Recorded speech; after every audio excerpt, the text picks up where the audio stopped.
Like I said in the email out to you, if you do have a film in mind, as we're going through this, just to sort of see if you can identify what those moments in a film is that you like, or perhaps the screenplay you're working on at the moment.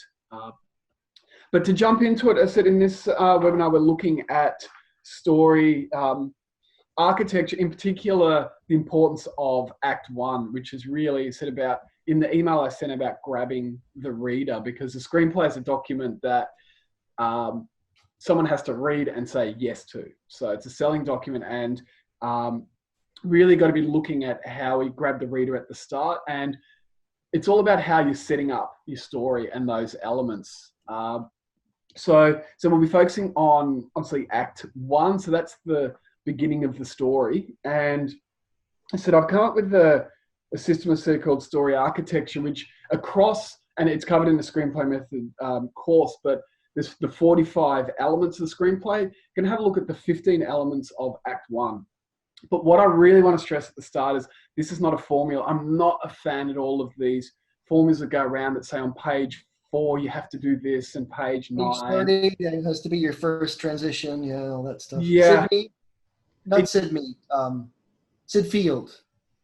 I think Blake Snyder's Save the Cat was one that uses that. I have that one. Actually, I have that. He goes down to the page. He gets down to the page, yeah.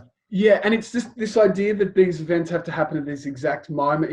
It doesn't hold true. If you have a look at 10 different films, then these things are going to happen at different moments. So when we're going to have a look at sort of like, how you introduce the theme or the inciting incident, they don't all happen on, page 12, or I read one the other day, was 17, because it will vary based on the story. But I've devised this in a way to go, these are the elements that you mostly need within your story to work, and how you present them and where you present them will vary. And not all of those elements will be in there, but it's really a guide to go through and say, well, this is what a well-structured story has. And these are the bits we're looking at, and how do they play out in my screenplay. And some of the examples we'll look at don't use all of them, or they use variations of them. But it's not a strict formula to stick to. So the first of the 15 is introducing the protagonist.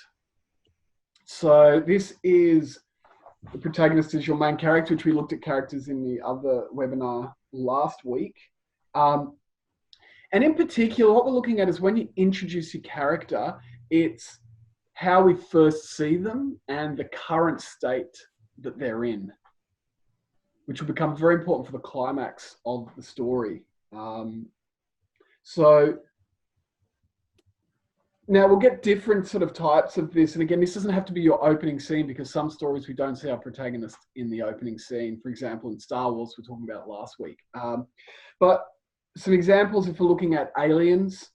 So we first see Ripley when she's in the hypersleep in the spaceship that's been drifting through space. So that's the first time we see her, apart from obviously the first Alien, but it works almost as a standalone film.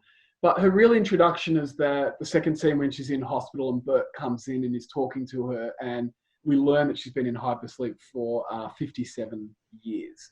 That's right. So did anyone see 1917 that came out? Was it early? Not yet. Late last year? Yeah, I saw it. Really good. It's a really good war film. It's a really interesting take on the war genre. So it's like the opening image. We see our two protagonists, which are Blake and Schofield. So it's two soldiers asleep behind, they're sleeping in the grass behind the front lines on the Western Front. So straight away we kind of know the world. They're very different openings. One is set in space, and the other is set in 1917 in World War One. So straight away we're into those characters and those worlds. And in those openings, that one in 1917 is they're woken up and they said, you guys need to go to command bunker. So straight away we're into the story really quickly.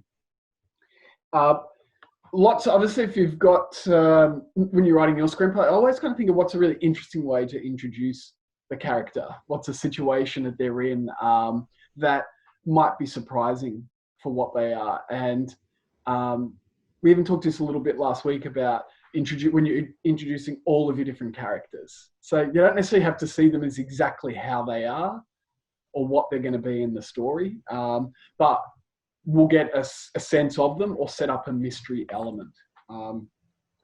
So the second part is creating empathy, which is really important. So in your act one, and I said these elements, it's not going to go in scene one, scene two, scene three, but in act one, we want to create empathy for our protagonist. And this is really important because the protagonist is obviously who we track the story with, and we need to empathize with them. Now, empathize, as we talked about in the character dimensions webinar, empathy doesn't mean they're good people or they're nice. But we have to be empathetic towards what they're doing. And empathy really is as we understand what they're doing and why they're doing it. So a couple of tricks for creating empathy for your main characters. So misfortune is a really good one. So a misfortunate event happens to your protagonist in act one. So we automatically feel for them. What you're resetting. Misery's a good example right off the start when he crashes his car off the road. Yeah. So straight away we feel for them, something's bad has happened to them. We see this used a lot, like someone loses a job, they get dumped, a death happens, something goes wrong. So that misfortune at the start, we automatically feel for them. They're the best at what they do is a really good technique for empathy. And particularly this is, if they're not necessarily a good person, but if you make them the best doctor, the best soldier, the best, person in the company, maybe they're not in the highest position, but they might be the best. That, we start to empathize and gravitate towards them. Other characters admire them. So that's a really good trick as well, when it's the people around them admire them. So we automatically admire them as well. And this is also good with anti-heroes. So a good example of this is Rick in Casablanca. So the people around him in the bar are all in that act one, because he's a guy who's an alcoholic, he's depressed, morose, he's given up on life and he's cynical, but the people around him admire him still. So we, empathize and gravitate towards him. Them in touch with their power is a really good way. So when we see people are in touch with their power and how they use that power, usually if they're in leading in that context as well, we empathize with them. What does that mean? Sorry, David, in touch with their power. So they know that they're the best. They know that they... Well, that would be more how they use their power. So the example was, Godfather, we'll go with that. Oh, okay. Was going to get to. So we watched Godfather at the start, got that amazing scene where he's holding office on the day of his daughter's wedding, which means he has to give any request that's asked of him. But we see how he uses his power. I mean, the scene's incredibly written, so there's lots going on, but how he can use his power to make the decisions.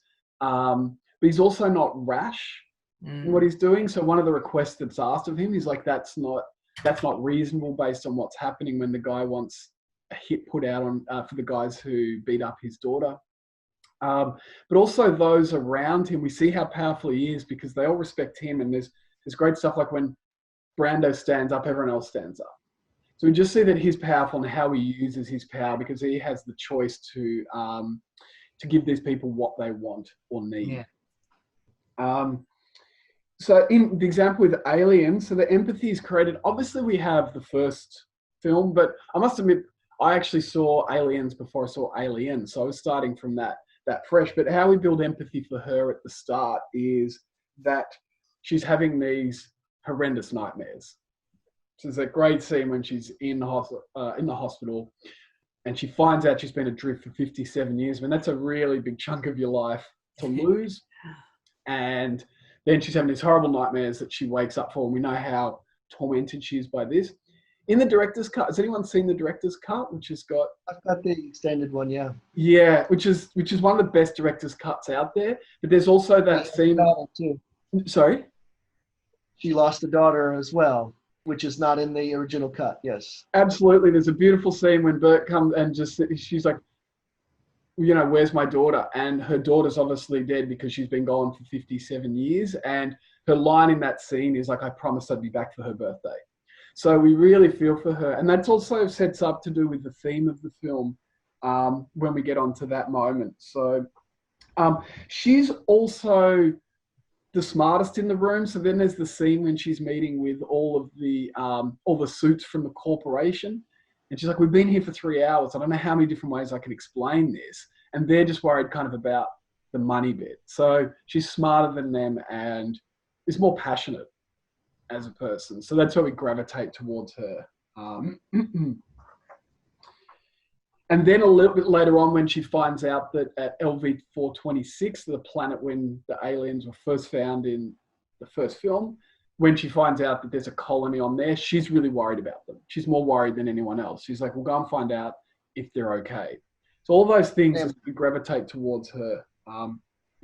Stand By Me, it's a very different genre, which is a coming-of-age comedy. So we empathize for him quickly because he's innocent at the start of the story.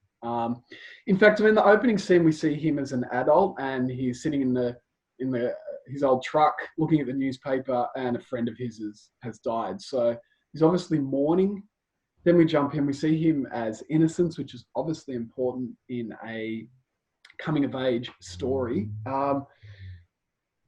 But also when we see the other stuff, when he gets around with his groups of friends and they all like him. So again, it's his friends admire him and he's a little bit more grounded and balanced than the guys that surround him. So, we've got Vern, who's, the fat kid, Teddy Duchamp, who's, pretty crazy, and the bad boy that is Chris. So we look at him and go, he's a bit more balanced and grounded as a person. The other way that they build empathy for him is we learn about how his brother died and that his parents don't like him. They can't cope or handle with what's going on, and he's really been shunned. So that all happens in the first 4 scenes of the film, and we're really feeling for this kid. So, and again, if we don't care for our protagonist, the story's not really going to work. And the audience is just not going to care what happens to them. So we'll look at some examples of anti-heroes. So this is ones that are not good people. I mean, it's easy to empathize with an innocent child who's lost his brother that he deeply misses. The TV series House of Cards, has everyone seen that going back a few years ago? I'm familiar with it, but I didn't watch any episodes. Okay, so there's the English and the American version. They pretty much use the same setup, but Frank Underwood is, so he's the whip for the Democrat Party and they win power, and the president made a deal with him, or the incumbent president said, if I get into power, I'll give you Secretary of State. So he's got into power, but he says, actually, I'm giving it to someone else. So he gets screwed over. He delivered on what he promised, and then he gets screwed over in this deal. So that's an element of misfortune. So automatically we feel for him, and he's going to do all sorts of evil stuff.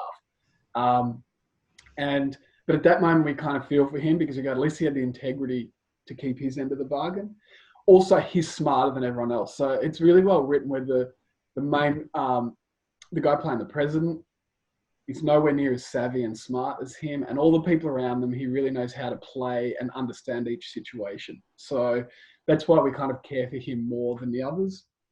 The Joker, if anyone saw that last year, which is a good anti-hero. Actually, I'll throw it to you. Who actually saw it? Did anyone see it? The latest one, the one with, no. That's one I'm looking forward to seeing, and unfortunately, anything in the last year or so, I've kind of missed out on, partly because of coronavirus. I know things are on streaming and everything as well, but that's one I want to see, because that's one I want to see how they make us sympathize with him. I really want to see that, because ostensibly he seems very hard to like, so I want to see how they pull that off. Yeah, absolutely. Yeah. So we'll look at a couple of those. Won't be too many spoilers because it all happens pretty early. But again, he has the, misfortune and cruelty. So at the start, in the opening scene, he's dressed as a clown and he's holding one of those advertising signs up that people do on the side of the road. And then a bunch of kids steal it. He chases after them and then they kick the crap out of him. So again, there's this misfortune moment that happens. Also, his boss belittles him in the next scene that we see it. And all the other guys at the workplace are all fairly unlikable characters. He's also struggling with early on with, which we're going to learn more about, but obviously some fairly serious mental illness that's happening.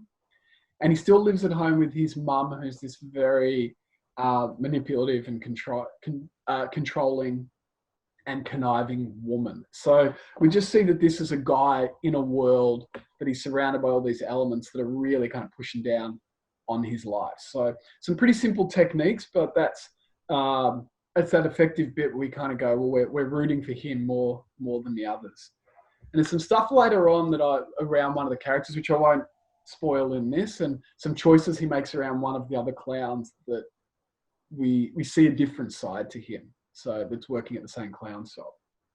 A great one is The Wire, which we talked a little bit about in the character stuff. I mean, it's amazing show to watch how they build empathy for different characters, because in that show we empathize with some police officers, but we hate others. We empathize with some drug dealers and hitmen, and we hate others. But the classic they do with that is McNulty is the protagonist, the lead detective, and he's a deeply flawed individual and quite the anti-hero, but he is the best detective in the show, and everyone around him knows that. In fact, there's a great scene where one of the characters goes, if I was lying dead, murdered in the street, he's the detective I'd want doing the investigation. So they know that he's the best. Also, he's incredibly dedicated to his job, to the point of obsession, though. And when he's trying to bring down this main drug cartel, he genuinely wants to see this part of his city get better, and the way it's ripping it apart. So his motives are quite pure, deeply flawed in all the ways he goes about that. But and he's also very charismatic. I mean, this is one of the bits where a big chunk of it is in the writing, but an actor will help push that along. You put Paul Newman in any role, or Harrison Ford or Sigourney Weaver or someone like that with their on-screen charisma, we will warm to them, but it's not a guarantee. It's got to be in the writing as well. So that's how we're creating empathy for our character. Number 3 is setting the tone. And this is a really, really important one. So if your screenplay is a comedy, you want it to be funny in Act 1. Obviously, you don't want your best jokes, but you want it to be funny. If it's an action film, we want a good grab at the start. If it's a horror film, we better have a scary moment or two. So what we're doing is setting the tone of what the genre experience is. So when an audience pays to see a film or sits down and watches a TV series, there's an experience that they're after, and they expect that with a genre. So it's like when you go on a roller coaster. If you go on a roller coaster, it's just flat, people can be very disappointed. They want that long build up and then the big drop. And so setting the tone is really telling that audience, going, this is the type of story that we're in. And obviously in horror films, so The Ring is a great example. The opening scene's amazing on The Ring. It goes for about 6 or 7 minutes, and it has all of the horror elements. So it's got, it's 2 high school girls in the room talking about this mysterious video. And then they're talking about sex, which we always need to work into horror films. And then there's this urban myth, and then that someone died, and then the phone rings, and all of these elements happen, and it gives us, and then it climaxes on this mysterious moment. We're not sure what happened, but within that 7 minutes, it gives us everything you want in a great horror film opening. Raiders of the Lost Ark is a great opening that gives us the tone. What's interesting is it's not connected to the main story. So it's a sequence that sets up our character and our character world. So Ring sets up the story specifically.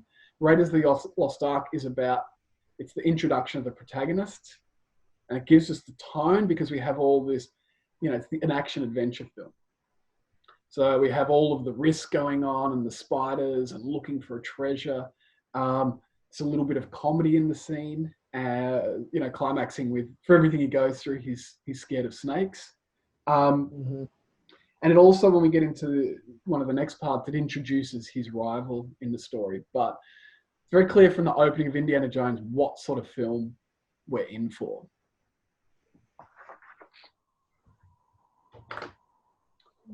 Okay, the next one, step 4, is introducing theme.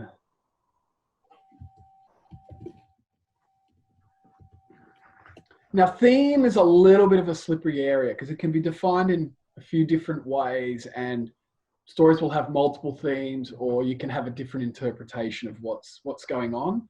But from your point of view, you kind of need to know what your main theme is that's happening in the story. So themes could be simple things as, it's a story about justice, it's a story about love, or it's a story about survival. For as complex as The Godfather is, it's really the theme is stated in the opening soliloquy from the guy who's speaking to The Godfather, and it's really about the American dream. And that's a theme that lots of different themes play around in that. It's things about family and loyalty, etc. But that's that main idea we've got going through, which is the American dream. The theme could be a question that's being explored. So, can men and women be friends? Which, When Harry Met Sally, is based on that premise. It could be a moral idea, like crime doesn't pay. Or perhaps crime does pay, if you want to play around with that.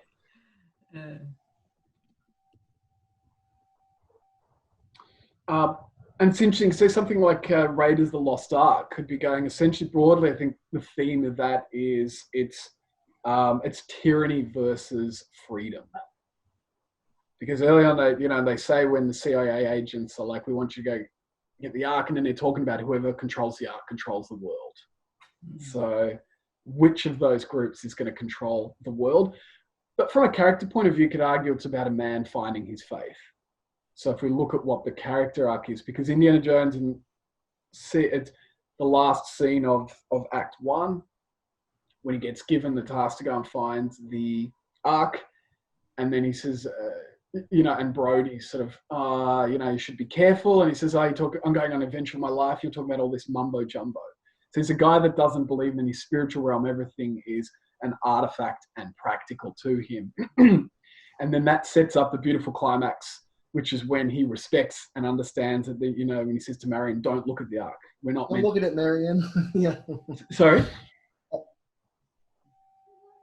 I'm sorry. I said, don't look at it, Marion. I was thinking I was kind of jumping on what you said, but yeah, absolutely. Because he started to see the power of the thing, and it was a spiritual power. Absolutely. And we get that. Very power. That part. So again, that's why... Sorry, that cut out, Patrick. I'm sorry, a Nazi melting power. I was just joking. I was watching a making of actually last week on how they did all those effects, all the melting stuff. It's great. You can find it on YouTube. But this is why it gets in there's always sort of a bit of a debate around it, because you go, well, which theme is that? And then you could go, it's got a love story with Marion through there. But as a writer, you've at least got to kind of go, this is sort of the main theme that I want to be telling within the story. And we're normally going to get that presented pretty early in Act 1, because that's one, obviously, part of what the point of the story is. So Ring is actually, again, a few themes going on. Any horror film, the theme is going to be survival. But also the theme running through it is about motherhood and the destruction of the modern family. And we see these ideas early on. So Rico, who is the protagonist, and the mother and the journalist, and she's obsessed with her work and neglecting her son a bit. So gets home, and they're going to a funeral, and he's already got her clothes laid out. He's about 5 years old. And they've got their broken marriage where his father comes back into the story. So it's about this broken family, and her essentially Ring, for all the horror that's going on, is about her learning to be a better mother to her son. And then also we see concepts of broken families in what happens around Sadako, who's the ghost in the story. So she's coming from a dysfunctional and broken family as well. Aliens is also about survival and motherhood is a main theme that's running through that. And Stand By Me, any coming of age story, innocence and loss of innocence is the broad theme. But what's so good about that is it's through the context of death. So it's about Gordy dealing with different concepts of death. And that's what makes that such an interesting and beautiful little story thematically, because most coming of age stories are about getting laid and doing drugs and getting drunk and stuff like that. So it's quite a different look at it, but that's a very consistent theme that goes all the way through the story. So essentially we've got the death of his brother, the death of Ray Brower, and the story set up with him learning about the death of his childhood friend, Chris. So we've got those three deaths that punctuate all through the story. So that's a writer having a very clear understanding of what those themes are. And obviously the other level is friendship is the other theme that's running through Stand By Me. And more so in the film than the book, actually. In 7, the theme is about evil. And it's really, break it down further, it's like, how creative can evil be? Which is great. I watched it the other night again and I thought, wow, it's amazing, that film. Oh, you've watched it again recently? Yeah, I watched it after last week. I'd watched it years ago, but I just went back and watched it again. It's so incredible. Yeah, it's amazing. And again, all of that.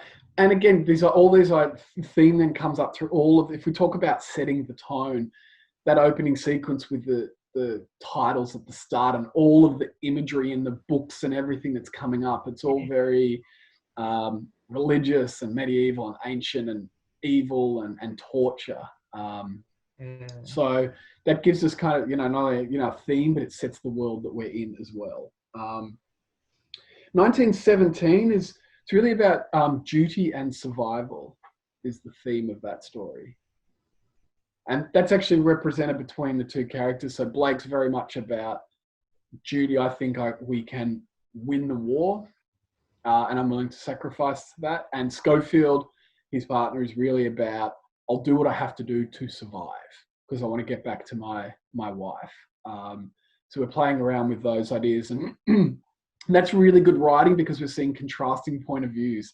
You've got these two guys that have to go into no man's land by themselves as soldiers, and they both think the same thing. If they're both there for duty or just survival, we don't get as much depth as looking at different comparisons of motivations. And that's how the theme plays out, because we get that idea of them bouncing off each other. Jaws, which is a great one. I don't know if you mentioned that, is that's survival, but also about facing your fears. So a big thing about Chief Brody is he's got to face his fear in the story. There's that great line early on when someone's, because he's scared of water, and someone says to him, "What? If you're scared of water, why did you move to an island? It's surrounded by water." And he said, "Only if you're looking outwards." It's a great line, and then he's then got to go into the water himself to face that fear. Okay, step 5 is skills and abilities. So for those who have seen or who did the one on the character development dimensions, we talked about your character's got to have certain skills and abilities. And we want to see these, not all of them, but some of them we want to see play out in Act 1, because the last thing we want is a skill or ability to coincidentally turn up at the climax of the story. That's really poor writing.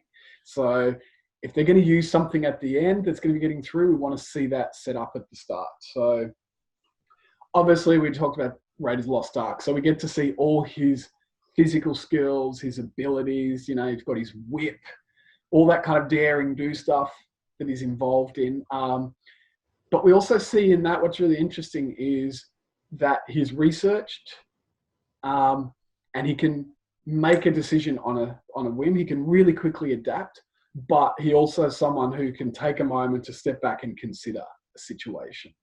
And we get all of that in the opening scene about his character and what he's capable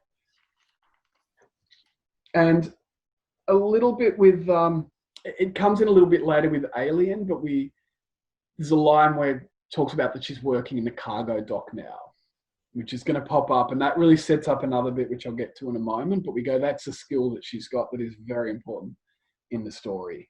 It's a little detail. So in The Karate Kid, if you watch that, he's not a complete karate novice. He's not very experienced, but it gets mentioned early on that he had done some training. And there's even that bit when he first walks up to his new apartment block and he's got his bike and he kicks the gate in and it smashes the guy in the face. So you just get a little hint that this isn't a guy who has never ever done any karate.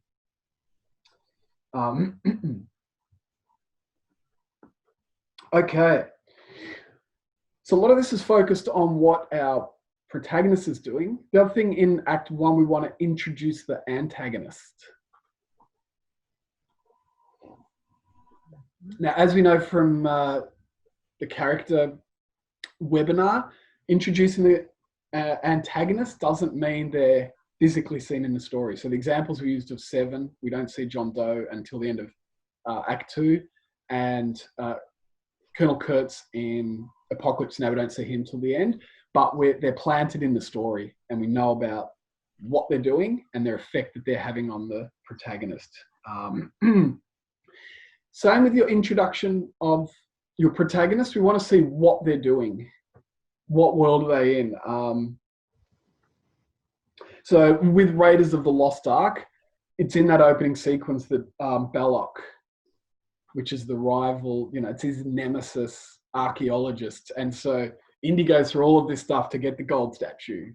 And then Belloc just turns up and takes it off him in that moment. So we introduce him in that concept and he's going to come back into the story. And that's the main thread, his character that leads us into the next story, because everything else that happens in that opening sequence is not referred to again. The ring's a good example as well, because the ghost, or the idea of the ghost, is introduced in that first scene, but we actually don't see the ghost, but we're setting up that mystery, because the other bit is on certain genres you don't want to give too much away. Yeah, in Jaws we know it's going to be a shark from the title and that opening scene, but in certain genres we don't want to be seeing them all of the time or set up. Or say something like a love story, the antagonist, as we said, is always the love interest, so that's going to be introduced really early on in the telling. David, just a question. Yes. So when you introduce the antagonist, yeah, do you just introduce them, or do you introduce them and let the audience know that this is the antagonist, as if there is conflict to begin with? Good question. The answer is it will depend. So it can be one of the two. I mean, I always go, the bit about introductions, I always think about what are they doing in that moment and how can I introduce them in a really interesting way. So it might not necessarily be, they might be introduced in a way that is the total opposite of what their character is. So have you seen Misery? No. Okay, so just... Is that the one with the sick, someone is sick and being taken care of? Yeah, so he's had the car crash and Kathy Bates finds him. Yeah. So the introduction of her character is someone who's caring and helpful and mending him. The truth of what's going on with her character we learn is the total difference. So that's one where we go, we see her surface level and then we learn more. Others, we might see them, it might be the first time they interact with the protagonist. So in a love story, particularly a rom-com, the first time, we see them, they interact with the protagonist and there's always conflict. They hate each other. That's sort of the start. Sometimes, actually a really interesting one on House of Cards. In season 2, there's this Chinese businessman who comes in to be one of the main antagonists in the story. But the first time we see him, he's tied up on a bed with a plastic bag over his head. And he's having sex with a man and a woman. And you're just like, but you don't know who he's or what. That's the first time we see him. It's like, whoa, who's this? And the next scene, he's in this really sharp, expensive suit, paying them off, and then bang, he's dealing with politicians, in American Congress. So I just remember watching it going, well, it's a really interesting character. I'm going, who's this guy and what's he on about? But we do want to see them in the midst of sort of an action. We don't want to just see them, we'll just cut to them doing something totally unrelated. That makes sense. In Stand By Me, so the antagonists are the rival gang, but they're led by Ace, and this is something about why Stand By Me is an example, is when you've got multiple protagonists and antagonists. So when you have a group, so we've got the kids, you always want to focus a bit more on one of them. So Stand By Me is about the 4 kids, but it's really Gordy's story. And the same with the gang. There's about 6 of them, but Ace Merrill, played by Kiefer Sutherland, is the main focus, or the antagonist. So his introduction is great in Stand By Me, not only because it's played so well by Kiefer, but what it is that Chris and Gordy are walking along, and we know that the hat that Gordy's wearing, his dead brother had given to him. It was his hat.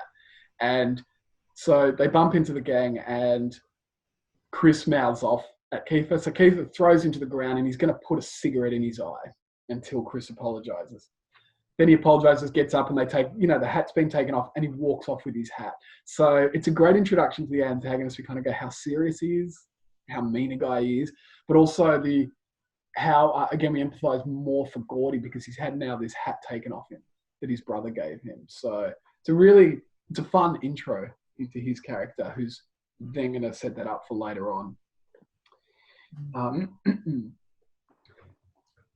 Number 7 is the Inciting Incident.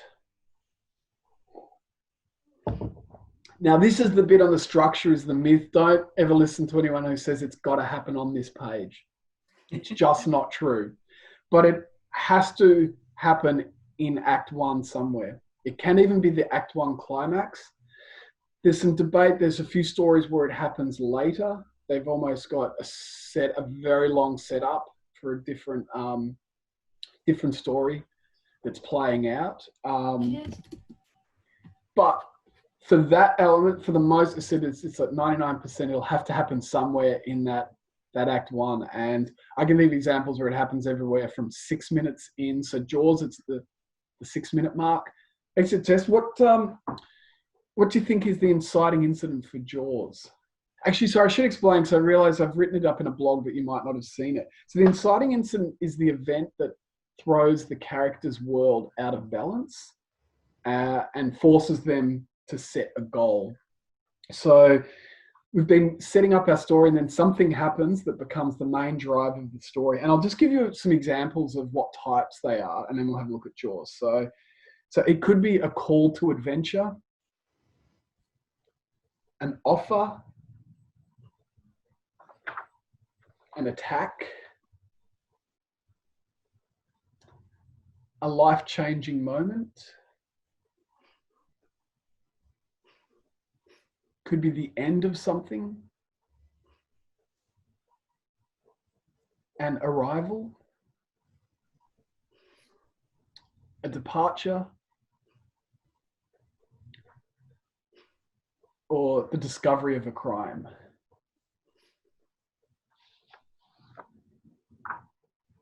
So if we have a look, so this is the main event that'll kick your story off. Everything's been setting up to this moment. In Jaws, what do you think the inciting incident is? You're muted, Patrick. Yeah, sorry about that. For Jaws, you said specifically? Yeah. Well, I mean, it seems kind of simplistic to say that the opening scene is with the people getting, or the woman at least getting eaten by the shark, but this is the beginning of all Chief Brody's problems. We haven't seen him yet. Yes. But this is the beginning of all his problems, because then there's another attack and another attack, and one is a child. So yes. It becomes very clear, and of course, there's pressure not to close the beaches down because it's summer. Sounds like Florida right now, and coronavirus. Very true. Yeah. But there's business pressure to keep it open, so he's got to get rid of this damn shark. and like he keeps Yep. killing people, and it's hurting business. So For I would sure. say even just that woman getting attacked at the beginning is when the shark first comes into the area, apparently, Mhm. and he's got problems up until he says, "Smile, you son of a bitch," and he blows it to pieces at the end. That's my take on it. That would take on it. A bunch of that stuff, but that scene isn't, the opening scene isn't the inciting incident, though. It's close. Okay. I'll explain why. Any other guesses? Throws the character's world out of balance, and they have to set a goal. Okay. All that stuff's correct. You said on all the conflict and his problem. Is it family thing?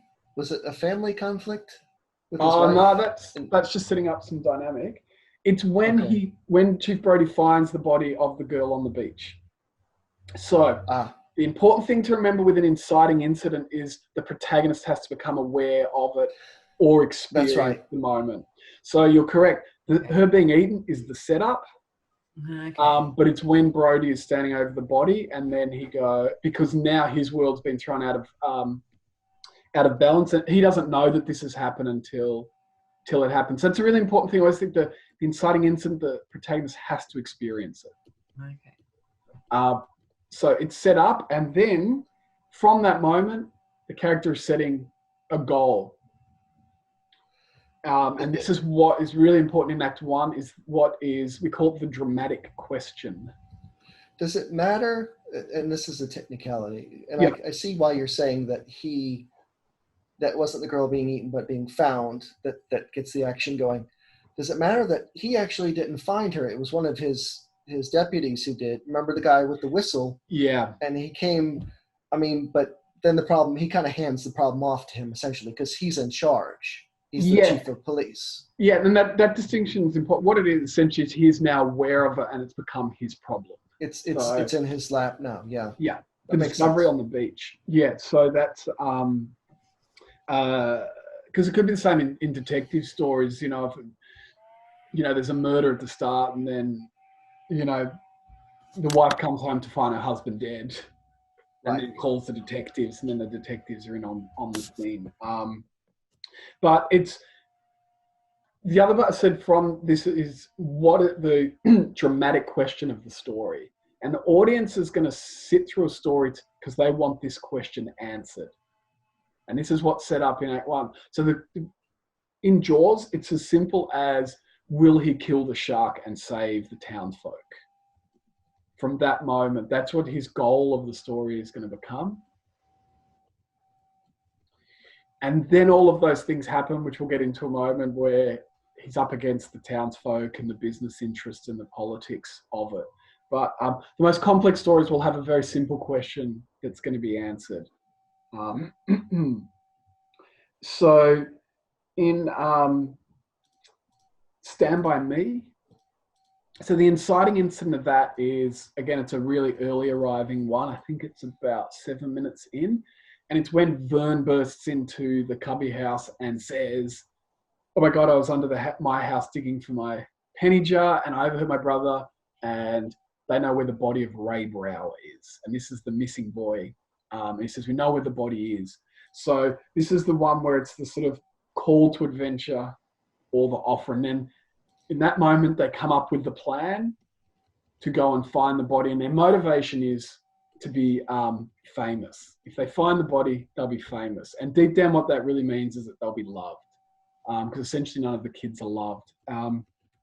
So the dramatic question in that moment is, will they find Ray Brower's body and become famous?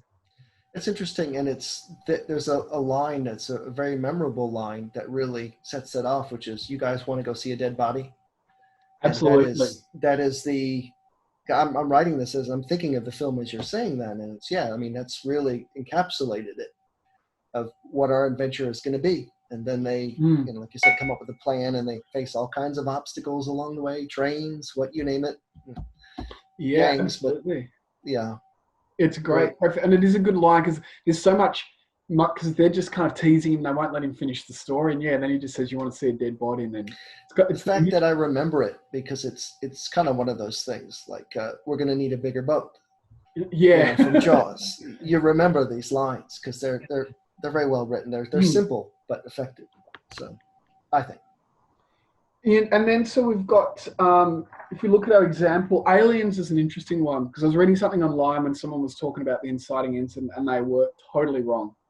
So again, this is an example where in the director's cut, there's a scene where we see Newt and her family when they discover the alien ship on LV-426. This doesn't exist in the theatrical release. But again, if it's there or it isn't, that actually isn't the inciting incident because Ripley's not aware of it. So the inciting incident in Alien is when Burke and Gorman turn up at her apartment and they say, we've lost contact with LV-426. We're sending a group of Marines down there. We want you to come along as an advisor. So again, that's one of those. We probably put that in. That's, the offer. So that throws a word out of bounds. Now, the protagonist doesn't have to agree to an offer when it first happens. Just because the inciting incident happens, they don't have to jump on board straight away. Her initial reaction is, no, I'm not going there. Obviously, it was terrifying. You guys threw me to the wolves. You don't need me. I'm not a soldier. So they can rebuke that offer first up. But then her goal in that, obviously, when she commits, is to survive and kill the aliens. Even though we know from the trailer before they do that there's going to be more than one. So we'll have a look at some other dramatic questions a little bit later. But then, actually, I'll just jump to is any of you sort of thinking of a specific film while we've been talking about this? Or one that you thought of in advance that you really like? I was thinking about Parasite. Okay. Okay. Picked a film I haven't seen yet. What do you think the inciting incident for that might be? Yeah, well, I don't know. I was thinking about the setup of the scene and when you sort of see the main characters. I mean, it's a family, I guess, sort of really one way of the main characters is sort of tightly knit, poor Korean family living in a basement. So the setup is obviously they're almost, they're very poor, they're unemployed. I mean, it's all pretty hopeless, and you can see from the setup that they're willing to game things. They're trying to sort of con. They probably are con artists. I think you see that pretty quickly, don't you? Yeah. So then what happens to change their world? Well, I guess the son gets an offer of a job to to become a tutor for a wealthy young girl. And okay. Yeah, so and then he ingratiates himself into this very wealthy family, and then of course he manages to get the rest of the family all taking parts. It's become the cook, the driver, So that's basically, I think that. Would you agree, Patrick? That's the inciting incident when the son gets the job. That's what changes their world, isn't it? I just saw it about a month ago. Remind me, did he specifically seek that out, or did he just luck into it? Well, no, he had a friend who, a wealthy, educated young friend, and he was going off somewhere, and the friend wanted him to take over this. That's right. Yeah. So they had a discussion at the cafe. Yeah. The cafe. Yeah. I would say so, because then that sets up the possibility for all the other members of the family. That's right. To become very interestingly named parasites too, but it's that figurative use of it sounds like a horror film. Well, it sort of it does in the end, isn't it? there's knives and blood and everything, and there's a scary man in the basement, right? Yeah, that's right. But on the surface, you think, oh, this is just a really good look. They're so clever to be able to ingratiate themselves into this wealthy family who are totally gullible. I think they say that, rich people are so gullible. So at one level, it's a very sophisticated film, I think. It's very good, yeah. Okay. And I think that's probably the inciting incident, yeah. Yeah, okay. I haven't seen it. I've been meaning to for about 2 months now, so I'll get around to that. Definitely worth it. Were you thinking of any film in particular, Neil, while we're talking about this? Well, I was thinking about, I just watched Casablanca a few times this past week. And in terms of the the antagonist, is it the Germans or Ilsa? Both. So Ilsa's the antagonist in the love story part, and you're usually going to have a combination of antagonists. It won't always just be a single point. So the subplot of the love story is very much Ilsa's the antagonist, and then it's the Germans as well, secondarily. What do you think the inciting incident for Casablanca is? It's an interesting one. I would say when she walks in the door. Spot on. Lots of people think it's when he gets given the letters of transit early, but that's not the case yet. The minute she walks in, and what's interesting, it's a good example because when I'm talking about these are not hard and fast rules that appear in this order. That's actually step 15, which is the first act climax. So that scene fulfills both of those. So we introduce the antagonist and we have the act 1 climax happen at the same time. Whereas we don't see that as often these days. But yeah, that's a good pick because that throws everything for Rick. And then sets up obviously his story, the love story of will he or won't he leave with Ilsa? Okay, so after we have the inciting incident, step 8 is the first step. So this is if the protagonist is chooses to or is forced to engage with the initial conflict, what step do they take to achieve their goal? So with the example of Jaws, he chooses to engage with it. So his first step is we've got to shut down the beach and we need to put up signs. No more swimming. So that's the first step that they take. Because remember this, the screenplay is the story of the protagonist trying to achieve their goal. Obviously, they're going to come up against conflict when they do this, which Patrick detailed all of that you got the business interests and the political, and it's summer, you can't be closing the beaches down. It's the high season, yes. So straight away he engages with that. In Ring, the inciting incident is when she's doing, in the Japanese version, she's doing the news report and interviewing these schoolgirls, and they talk about this mysterious video and that people, these kids have died after watching it. So straight away that gets her interest, and the first step is to start investigating the source of the video. So they're actively going after their goal.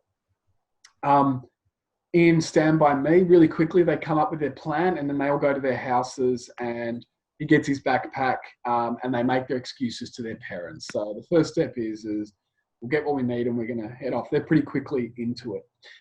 Aliens, I said there's other examples where their first thing is, I'm not going to get involved. So you actually wouldn't have this element happen in your act 1. The first step will actually appear in act 2.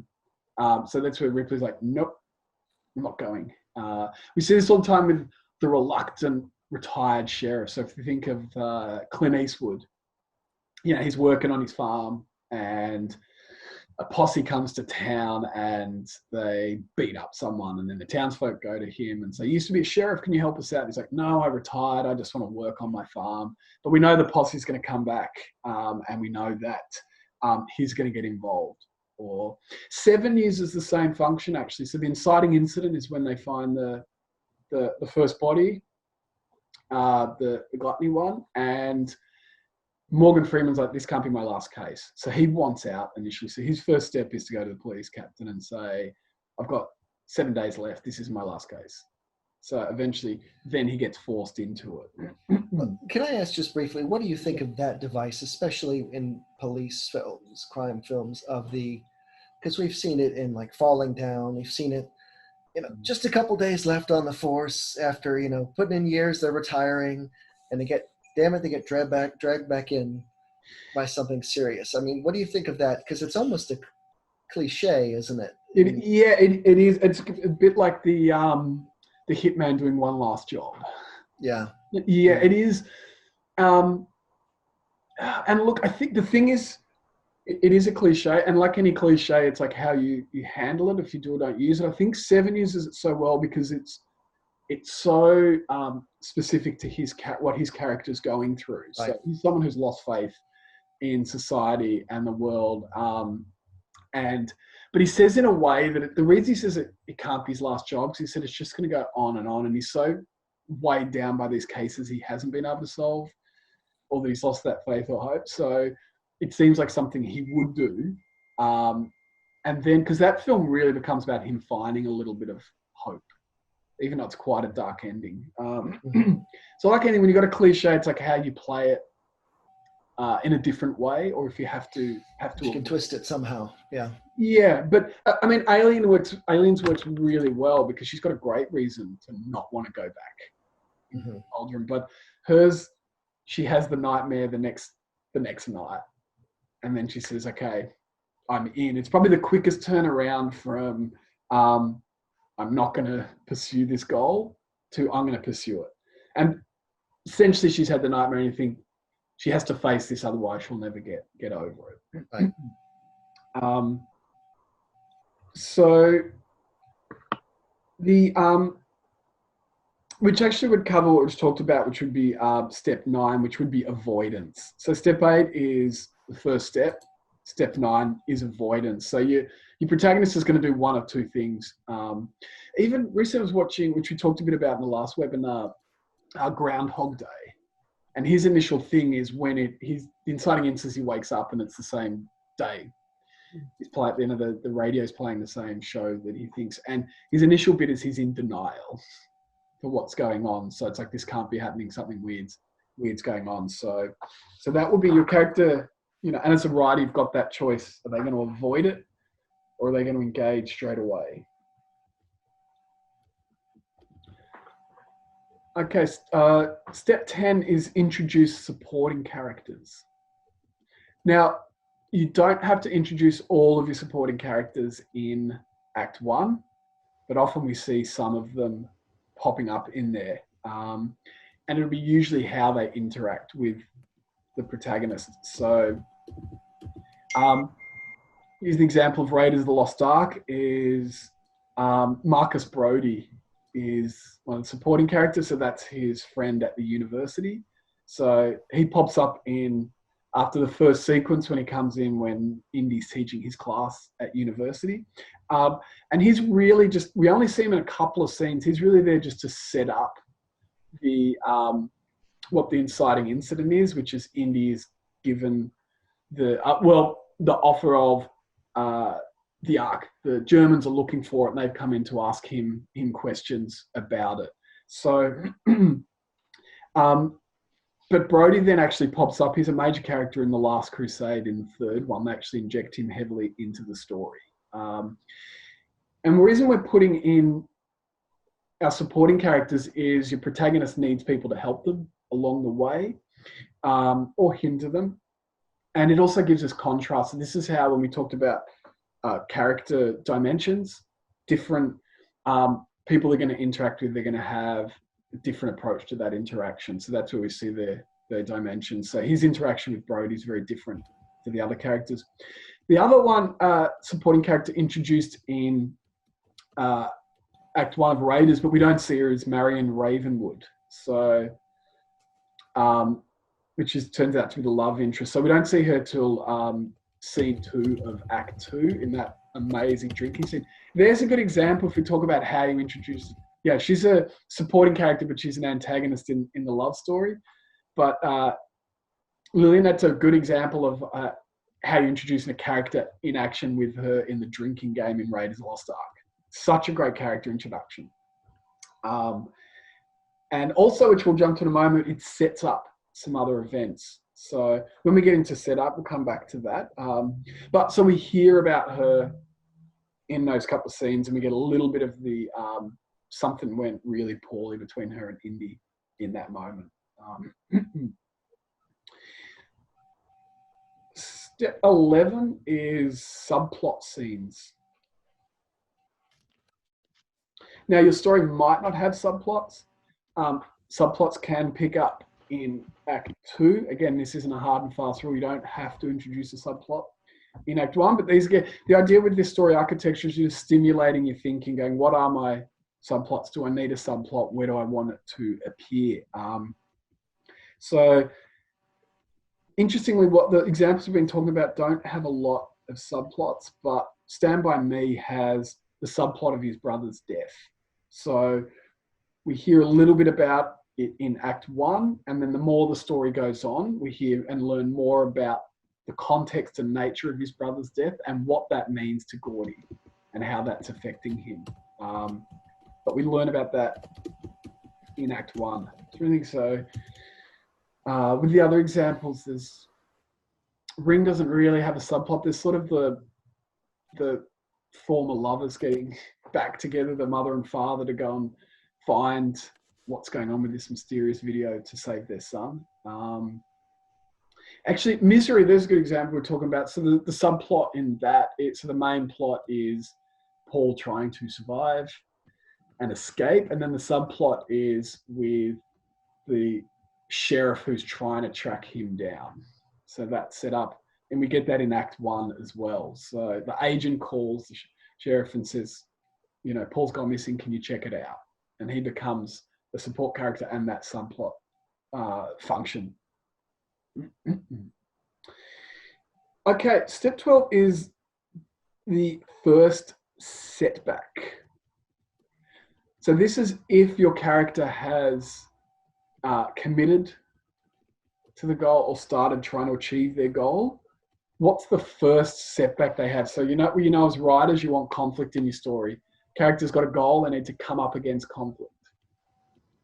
So in Jaws, so his goal is to kill the shark and save the locals. So his first thing is, I'm going to try to stop them swimming, putting up signs. That isn't allowed. And then the setback is the boy is eaten when he's on watch on that amazing sequence. So that's a fairly big setback in his goal.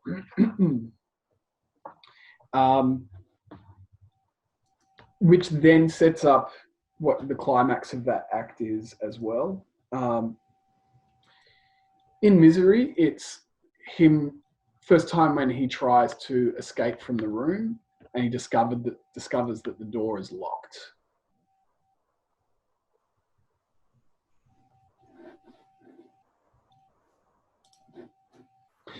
Obviously, in the stories where they have refused to engage at this stage, there isn't a setback because they're not pursuing their goal. But what this comes into what I talked about is that moment that makes them then go, actually, I need to commit. So in Groundhog Day, it's him going, oh, hang on, there's something going on here.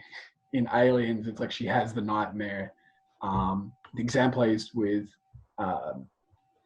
the sheriff who's retired, that something else pops up, have to get back into that story. So they don't have a setback in their goal as such.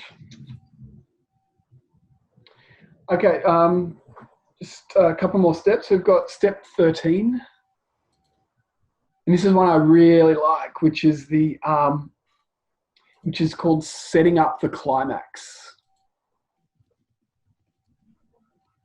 So is there anything you can put in your Act 1 that is going to set up the climax of your story? So this is this really good thing we call planting or set up and payoff. So what can you plant in Act 1 that will pay off later? So in Stand By Me, it's Chris shows Gordy the gun. Got the gun, got the shells. My dad was drunk. He doesn't know it's missing. That's going to become, we see it used a couple of times, but that's really crucial for the climax of the story. What would be really poor writing is in Act 3, when the Ace and the gang turn up and there's the who's going to take the body at the end, if suddenly Chris pulls the gun out. He goes, had this all along.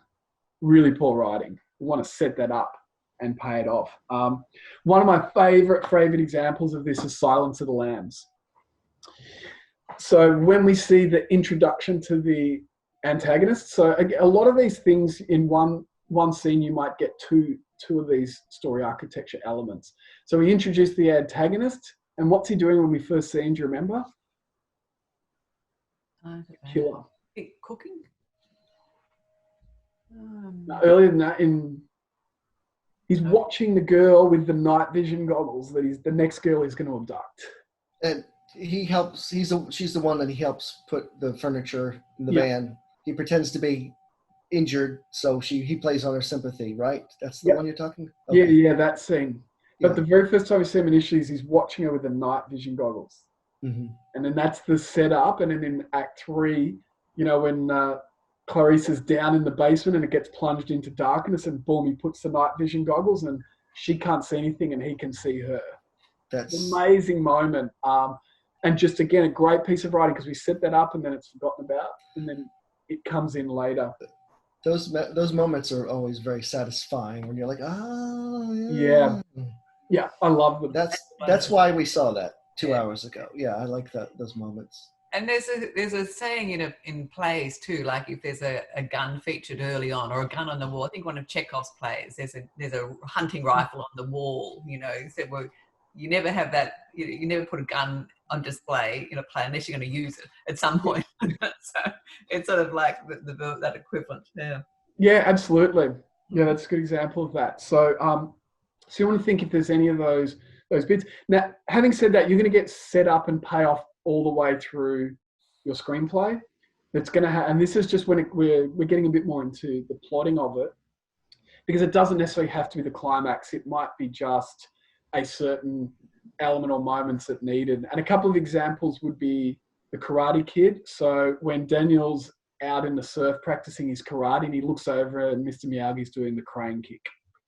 So that's planted in Act 2, and then that becomes part of the climax. So again, these are not hard and fast rules. We don't have to see them there. And what I really like in Terminator 2 is when we first see John Connor and he's stealing the money. He's using his computer to steal money from the ATM. That's the first time we sort of see him. And he actually says easy money when he gets it.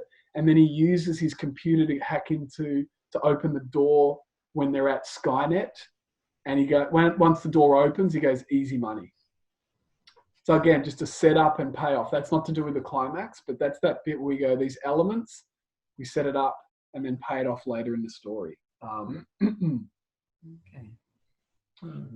Jaws, again, and this isn't Act 1 stuff, but in Act 2, what's set up in Jaws and pays off in the climax is when Brody knocks the oxygen tanks for scuba diving over, and they're like, oh, careful, these things are going to blow up.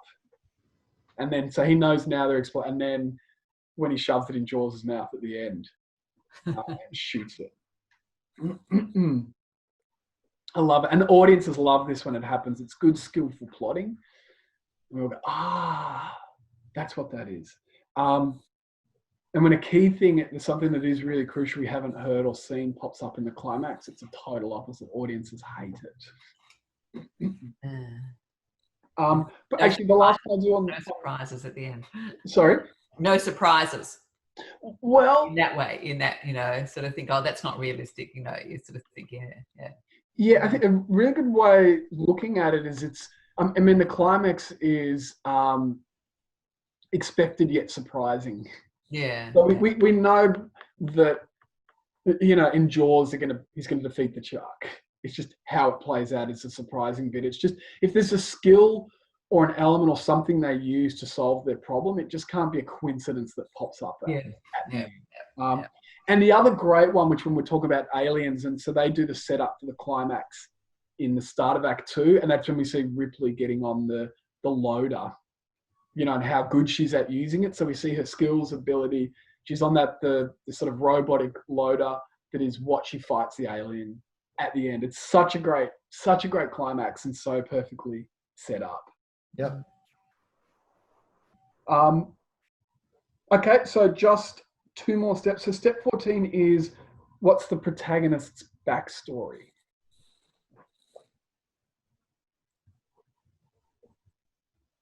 So in Stand By Me, it's the death of his brother, and that Ray Brower is missing. So we hear about those those backstory elements. Aliens, in the director's cut, the backstory is the scene where we learn that she had a daughter who has grown up and died in the 57 years that Ripley was asleep.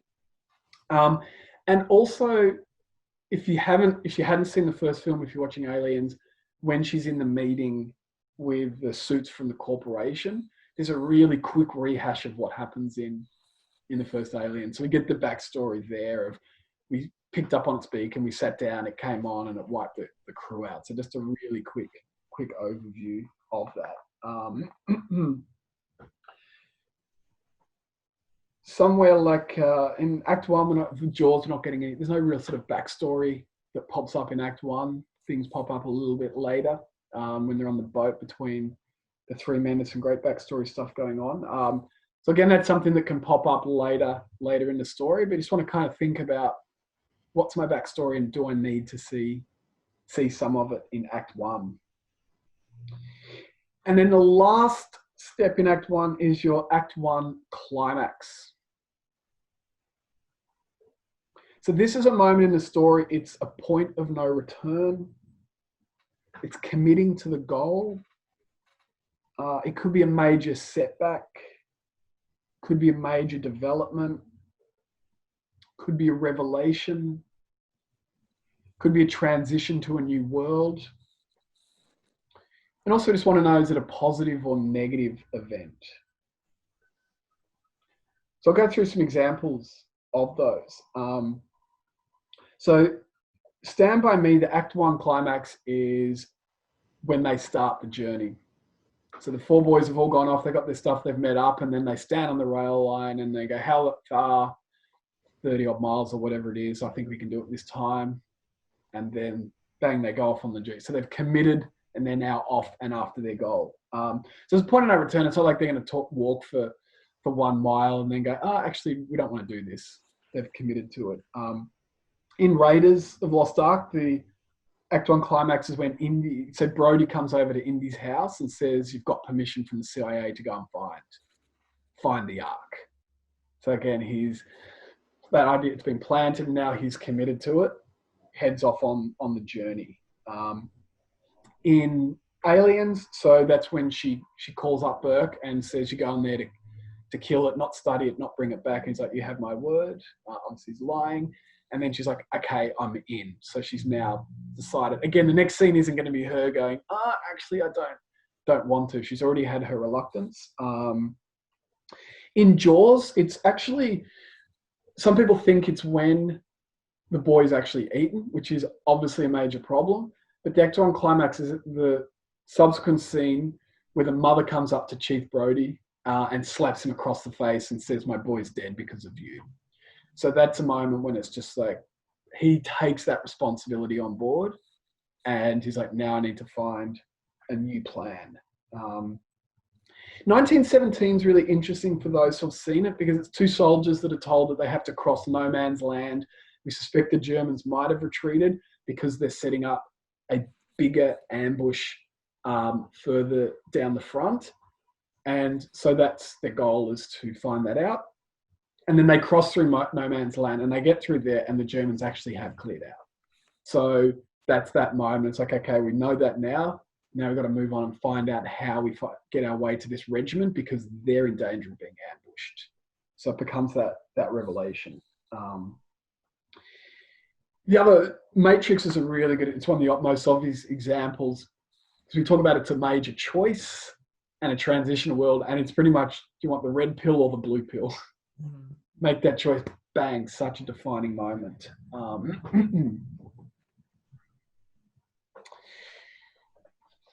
Okay, that's getting a little bit more, I mean, that's the stuff with the Act 1 climax, also structural stuff, which is step 7 in the One Step-A-Day Screenplay. But I've also, on my YouTube channel, there's a video for free you can watch that looks at all of those climaxes and those sorts of things. There'll be more examples on there. But at that point, we're fully committed into the story, or it's point of no return, and then we're getting into what the second act is.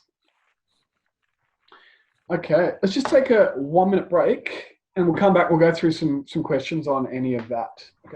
Okay. We'll go through a couple of questions that you had on any of that. So, and I've thrown a fair bit at you, and I will I'll send you an email at least with the dot points, what the 15 steps are, because it really, when you think about all of that, it gives you what you need for your first act. So, it's really helpful. So, is there any questions on any of that stuff?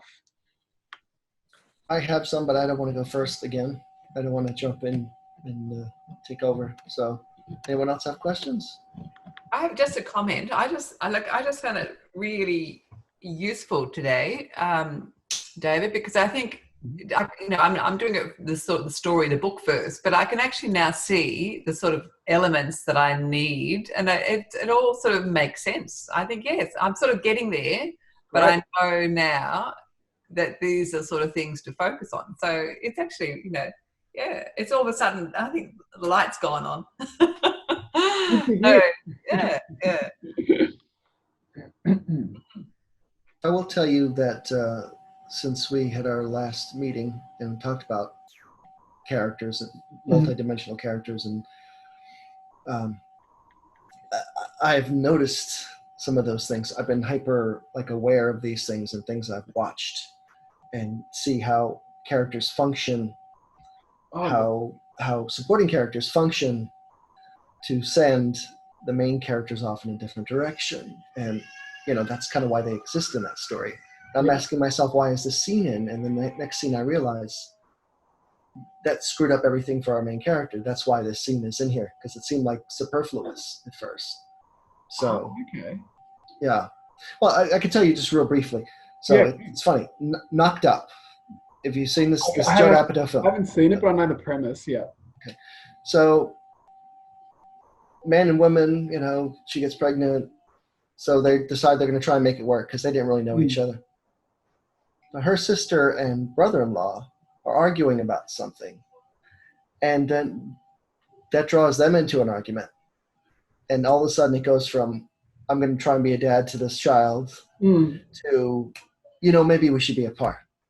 And I saw that right away. I'm like, why are we focusing on this argument of these two side characters? Well, because the next scene, the main characters get into the same argument based on that. And then they decide to split apart. And this is like an act change here. This is a different direction. We were going to try and make this work, even though we don't know each other that well, and be a couple.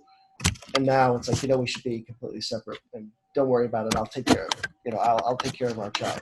Okay. So, and that's not a dramatic film. I mean, it's a comedy, but I saw that, and the purpose of that scene in there with the other characters was to give those main characters something to react off. And that was definitely an act change at that point, because it goes off in a different direction.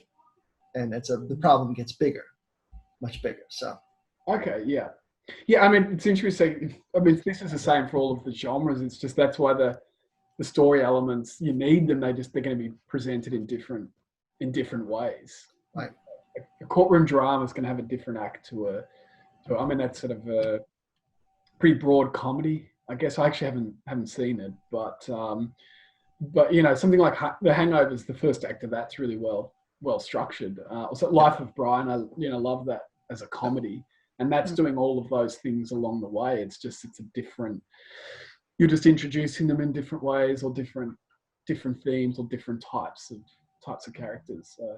But good. I'm glad that you're watching stuff, and that's sticking in your mind. I know when I have Lillian's done one of my filmmaking courses, like not a screenwriting, but on filmmaking. I know when that section, Lillian, when I go through all the different shot sizes and what they all mean, and so many people after the class, they come back a week later and they're like, oh, now I can't watch anything without going, oh, there's a close-up, or there's an over his shoulder, and those sorts of elements. But it's good because it sticks. And then when you're watching stuff and it's done really well, I think it makes it even more enjoyable to be watching. So I think sometimes you don't realize that you watch it and you think, oh, this is great, but you don't realize that there's actually a particular structure and method behind it. And I think after you learn about it, then when you watch it, you appreciate that, and you can get there yourself, but there's a process of doing it.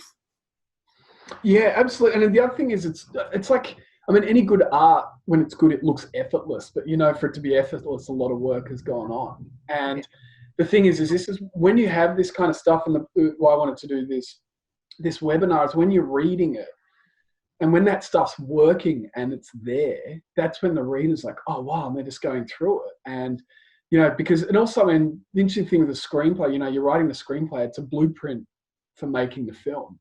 And all these things will come up, later at certain stages in production.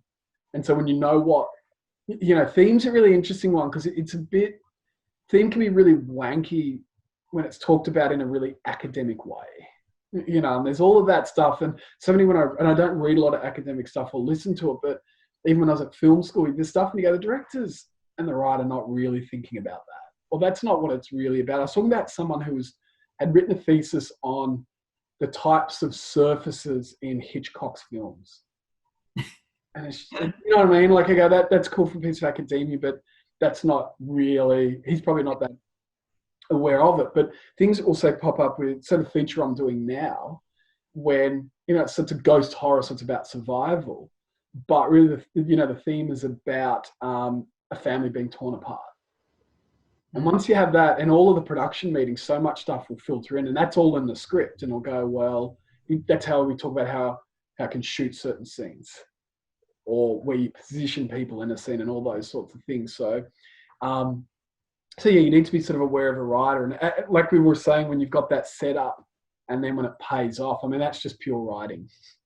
But the audience love it, and the director, everyone, because they gives you something that you're working through and towards. So, is there any other questions on any of that or other stuff? I actually had a question or two earlier, just made a comment, but two things you referenced earlier that I want to ask about. One is, you mentioned Blake Schneider Save the Cat. Yeah. And the gist of that title is give the main character some small thing he does in the beginning of the film to make us like him, to make us empathize with him. Do you agree with that? Because we may not like the main character offhand. That's the first question. Yeah. The point is when we're going to find empathy for them, and then that can build or work across the story. Right. How you get that, those sort of techniques I talked about, I'd be using those things. And it's a balancing act to how you're offsetting it, because everyone's a character that's really good or nice all the way through. I don't know if he's saying it's got to be the first thing they do, or you just need that element. I know he said do it early on in the first act to sort of ingratiate, to get us to like that person, and Save the Cat was some little thing. I don't know what movie it was a reference to. It was someone who, took in a stray cat or something like that. And it's not important to the plot. It's just a little character element of the kind of person they are. Okay, he's decent. I like him because he did that little extra step. So. Okay, yeah, I think, what I would say generally is in how characters treat animals, the audience will really track them off that. Right, so, right. As an idea, cinema would suck if every first act had a scene of someone being nice to an animal, though. That would, and that's why I think they said that very regimented formula stuff.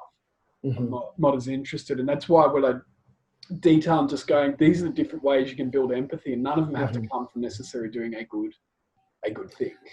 If we said someone who's very decisive and a good leader in and amongst people who are not decisive and good leaders, we gravitate towards them, and we can play in and out of that. The good thing is once you've got empathy for them, you can really then play around with lots of variations on showing their different sides. Right. There's something that I can't get with this film I'm directing. I can't get into too much detail for a few reasons, but there is early on the character does something that people will judge quite heavily. But she needs to, because in a horror film, you've got to find a way that the main character somehow has to be a bit, complicit or responsible for the horror that's invited on them. So if it's something like Psycho, if she doesn't take the money and flee, she never ends up at that hotel. But so we've got a scene where she does something she needs to, which will play into a bit how she's a bit responsible, complicit. But after that scene, there's a scene when she's got to go to a petrol station. And what it is she's really friendly and nice with the guy behind the counter. Like they have this banter. It's just a small little scene and other stuff happens. But I always kind of go, people also really judge people on how they treat people in hospitality and service or whatever. Right. So again, it's a little bit where it's that way where she has this banter and joking back and forward with him. And it just offsets the other stuff. But yeah, it's just how you kind of find that. And on just one last point on it. The other thing is just make sure if they're not going to be doing particularly empathetic stuff, just make sure a bunch of people around them are a lot worse. That's like, because you'll always go whichever. Yeah. Like the Godfather, he's still the best of all the Godfathers. It makes them look better by comparison. Yeah. It's that whole, Game of Thrones is like that all the way through. You're always constantly going, well, who do I really want running the show if they have to? You go, Cersei, I think she's an amazing character. And she's, ruthless. But it's all just about her core family. But compared to Ramses, who is amazing, but is just an absolute bloodthirsty psychopath, which... I think that kind of leads to my next question, which is the antagonist. Do you have to hate the antagonist? You don't have not necessarily hate them as such. So it will depend on the genre. What genres are you sort of writing in, Lillian? Is there a specific? I guess more mystery. Mm-hmm. Yeah. Again, it'll depend because in a love story rom-com, you won't necessarily hate that. Note that the characters will hate each other. You just have to... What you don't want to do is empathize with them more than you do with the protagonist. That would be your problem. Because I think there's a saying that great antagonists make great stories. So you want a fascinating antagonist and then to be interesting. And Silence of the Lambs is a really good example because Buffalo Bill, the serial killer, is really interesting because we're learning bits about him, but we don't know exactly what he's doing and why he's doing it. And the same in Seven. But then Hannibal Lecter is a great, he's sort of an antagonist in the subplot. But he's deeply fascinating. We're gravitating towards him. But we still want Clarice to win and survive through the story. So does that sort of make sense? Was there something you're thinking about, a specific film or No, I was just wondering how much of the character you show. So you can show their good parts even though they are the antagonist. Yeah. Absolutely. So that's something we covered in the last webinar, which I can release at some point. But you want to see the good and bad sides to your protagonist and your antagonist. So yeah, you do not want an antagonist that is all bad and a protagonist that is all good. You don't want the audience to be rooting more for the antagonist by the end. Which can actually, an example of that, and I remember the first time I watched Blade Runner. And I remember I was watching it in a year 11 class. I didn't have necessarily the language to be able to articulate it, but the antagonist in that is the replicant that he's chasing after, and Harrison Ford's the protagonist. And then when it gets to that final scene, and it's a beautiful speech where the replicant's like, you haven't seen the things that I've seen, and if you could, and he has this incredible humanity to him, and suddenly you just go, oh man, I feel bad now for everything that's happened to him. And you don't want that at the end. Yeah.